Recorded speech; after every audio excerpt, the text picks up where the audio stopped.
देश अब तक न्यूज चैनल में आपका स्वागत है। इस वक्त की बड़ी खबर गोहाना के गांव मुडलाना से आ रही है, जहां पर राज्यसभा सांसद दीपेंद्र सिंह हुड्डा पहुंचे हैं। जहां पर आप तस्वीरें देख रहे हैं, जहां पर भारी गर्मजोशी के साथ स्वागत करते हुए ग्रामीण सामने नजर आ रहे हैं।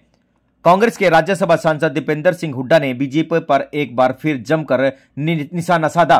दीपेंद्र सिंह हुड्डा आज गोहाना के गांव मुडलाना में गौशाला की आधारशिला के कार्यक्रम के दौरान शिरकत करने पहुंचे थे। इस दौरान मीडिया से बातचीत करते हुए उन्होंने कहा कि जेजेपी और बीजेपी सरकार की हवा निकल चुकी है। हर देश में बेरोजगारी, भ्रष्टाचार चरम सीमा पर है।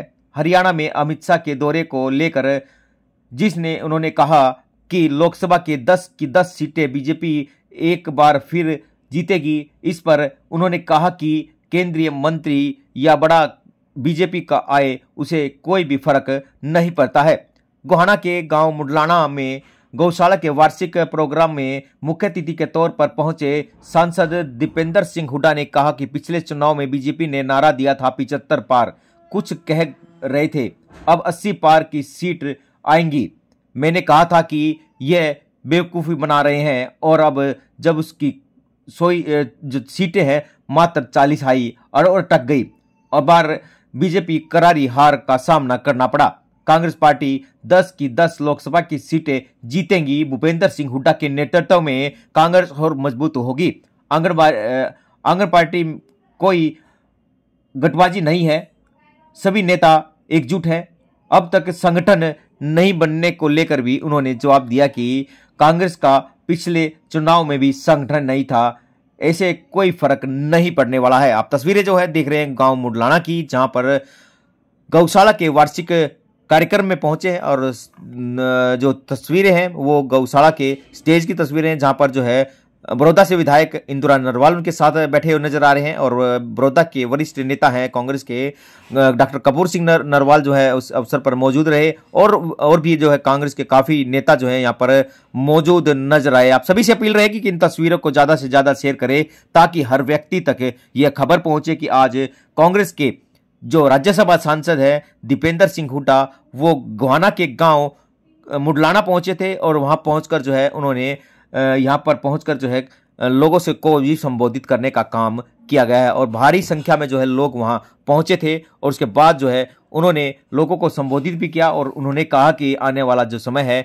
वो कांग्रेस पार्टी का है और बीजेपी के जो दिन है वो लद चुके हैं। अब जो है बीजेपी की सरकार आने वाली नहीं है। पिछले चुनाव में भी जो है लोगों को जो है बेवकूफ बनाने का काम जो है बीजेपी ने किया था। आप सभी से अपील रहेगी कि इन तस्वीरों को ज्यादा से ज्यादा शेयर करें ताकि हर व्यक्ति तक यह खबर पहुंचे। हरियाणा के अंदर भाजपा की एक बहुत ही लोकप्रिय सरकार हरियाणा में, ये जो खट्टर सरकार भाजपा जजपा की सरकार, ये सरकार एक विफल सरकार साबित हुई है। ये बीजेपी के हाईकमांड को भी पता है मेरे ख्याल, क्योंकि इस सरकार में आज हरियाणा देश में बेरोजगारी में देश में नंबर 1 पे पहुंच गया है, देश में महंगाई में नंबर 1 पे पहुंच गया, देश में भ्रष्टाचार में बीजेपी और जेजेपी के इस गठबंधन ने हर महकमे में भ्रष्टाचार फैलाने का काम किया है।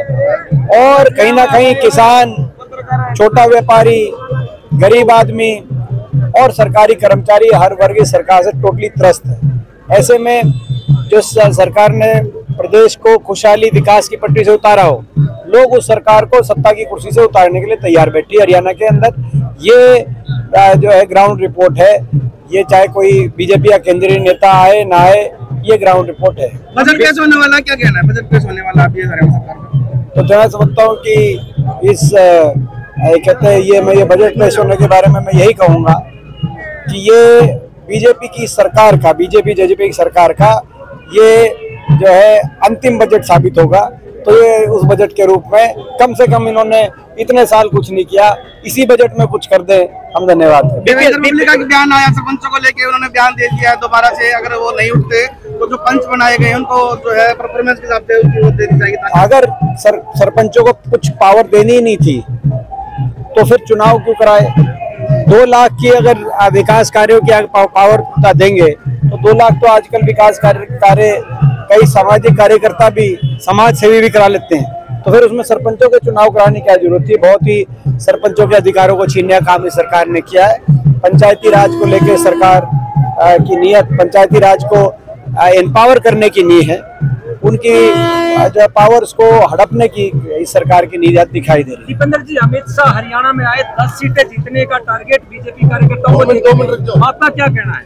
मेरा वही कहना है, जब ये 75 पार का नारा टारगेट था 2019 में, तब ये बीजेपी ने कहा था 75 पार का नारा था, और आप लोग पूछते थे कि 75 आएंगी कि 80 आएंगी, उन्होंने नारा दिया है। तब मैं कहता था ये बेवकूफ बना रहे हैं, इनकी मेजोरिटी नहीं आएगी। मेरी आप लोग भी नहीं माने, लोग भी उसमें पूरी नहीं मान रहे थे, लेकिन ये 40 पे इनकी सुई अटक गई, मेजोरिटी नहीं आई, 50 सीटों पे हार गई बीजेपी। आज वही नारा, ये 10 सीटें जो कह रहे हैं, लोकसभा की मेजोरिटी सीटें हरियाणा से कांग्रेस पार्टी जीतेगी। चौधरी भूपेंद्र सिंह हुड्डा जी के नेतृत्व में कांग्रेस पार्टी बहुत मजबूत हुई है हरियाणा के अंदर पिछले दिनों में। जब से चौधरी भूपेंद्र सिंह हुड्डा जी के हाथ में का प्रदेश कांग्रेस कमेटी का एक विश्वास के रूप में चौधरी उदय भान जी हमारे अध्यक्ष बने हैं, हाईकमान ने एक विश्वास व्यक्त किया हुड्डा साहब ने, तब से लगातार कांग्रेस पार्टी मजबूत हो रही है, आप देख रहे हैं। लेकिन बीजेपी की भाजपा संगठन ही नहीं बना पाई कांग्रेस पार्टी तो अभी तक। ये बीजेपी को मैं कहना चाहता हूँ, जब ये पिछली बार 75 पार के नारे की हवा निकालने का काम हुआ था, तब भी संगठन नहीं था, लेकिन हमारा लगातार संगठन बन रहा है, इजाफा हो रहा है। बीजेपी दो बातें कहती है, मैं जवाब पहले ही दे दूं, उसके बाद लोग इंतजार कर रहे हैं आपके सामने। एक, बीजेपी कहती है संगठन नहीं, हमारा संगठन है, हमारा जो है भाजपा को इस बात से कोई वो नहीं है। और दूसरा कहती जी जो है भाई अलग अलग गुट है, पूरी कांग्रेस एकजुट है। अगर कहीं गुटबाजी है तो बीजेपी में देख सकते हो आप गुटबाजी, मगर कांग्रेस पूरी एकजुट है और प्रदेश की जनता भी एकजुट है और प्रदेश में बदलाव तय है। एक आखिरी सवाल, एक आखिरी बड़े पैमाने पर लोग कटे, ये सही नहीं।